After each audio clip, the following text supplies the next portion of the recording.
Hello, friends. Susan Axelrod here, the Confidence Coach. Welcome to the Confidence Zone. Today, I want to ask if you know what task switching is. Have you ever heard the term task switching?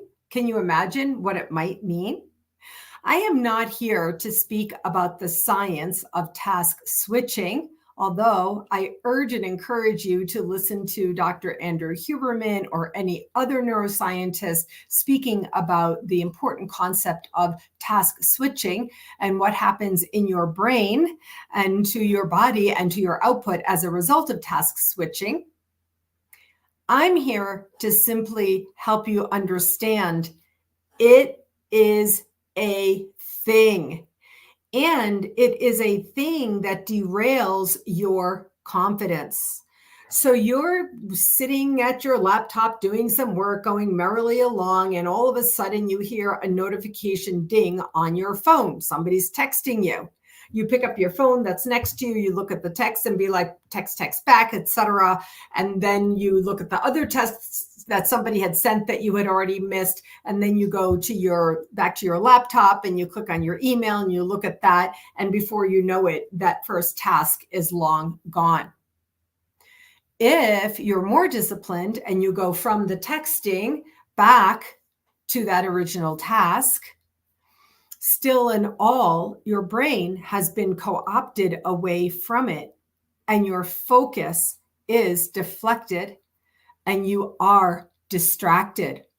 It takes more time and energy and effort to come back into focus on the task.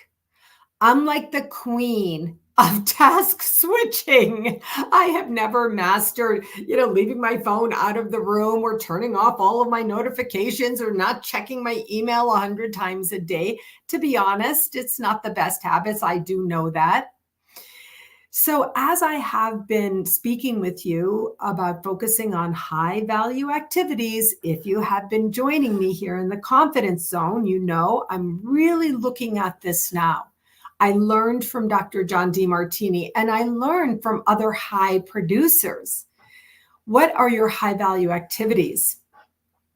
Do your notifications derail you from focus and concentration, which leads to better output?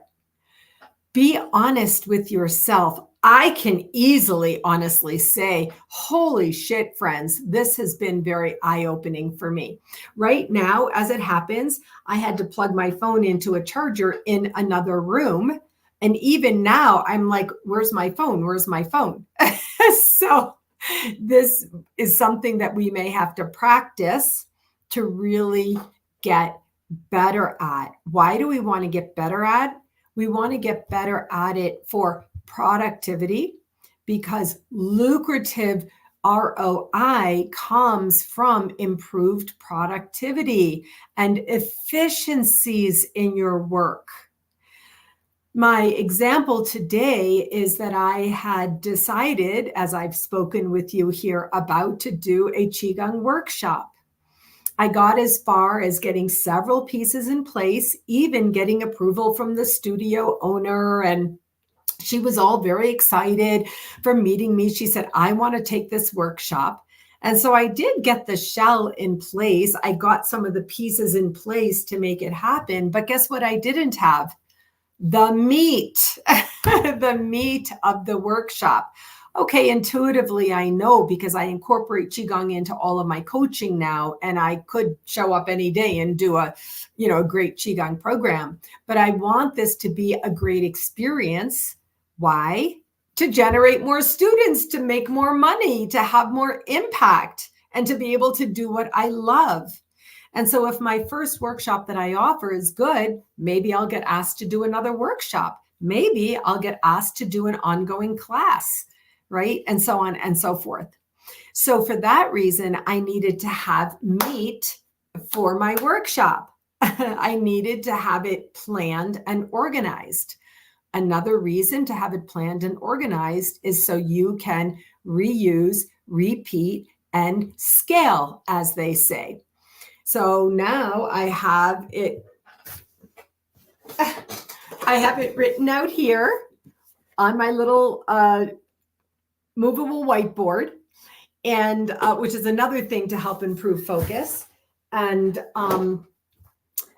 so now it's all written out. So now I was just talking to my VA about it, and I'm going to transcribe it. And now we're going to do something online as well, making use of the same material, which is amazing material.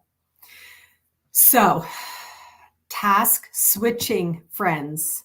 If you don't know what task switching is, I urge you to look it up and become aware, and then tune in yourself to how many times you task switch in one small 15-minute increment. If you check your email a few times an hour, you are task switching already. If you check your email once and your phone once in 1 hour's time, you probably do it many more times than once an hour. You're task switching. And we want to see if we can be a little more focused, bringing a little more concentration so that we have high energy, high output, high impact, and higher income. All right, friends, that's it for today in the Confidence Zone. See you again next time.